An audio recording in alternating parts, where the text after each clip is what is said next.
Hello நண்பர்களே, இங்கே பாருங்கள் எங்கள் ஒய்ஃபு ஒரு பபார் அலற சத்தம். பையும்னா பையம் இந்த மாதிரியெல்லாம் பயப்படக்கூடாது. அங்கே தண்ணி இருக்கிறதே வந்து இடுப்பு அளவுக்கு தான் தண்ணியே இருக்குது. ஆழமாக இருக்குது, முழிங்கும் அப்படி இப்படின்னு சொல்லிட்டு ஒரு பயந்தாங்கோலி மாதிரி பயந்துன்னு கத்துறா.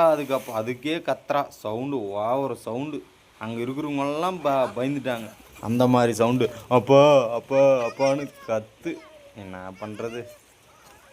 இப்போ வருவாங்க பாருங்க, வேறு லெவலு. சூப்பராக இருக்கும் ஃப்ரெண்ட்ஸ். ஆனால் இடுப்பளவுக்கு தான் இருக்குது தண்ணி. நல்லா தான் இருக்குது. ஓகே தான் ஃப்ரெண்ட்ஸ்.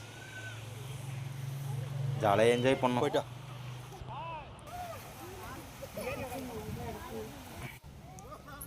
இப்போ பாருங்க, ஒரே ஒரு கத்து தான்.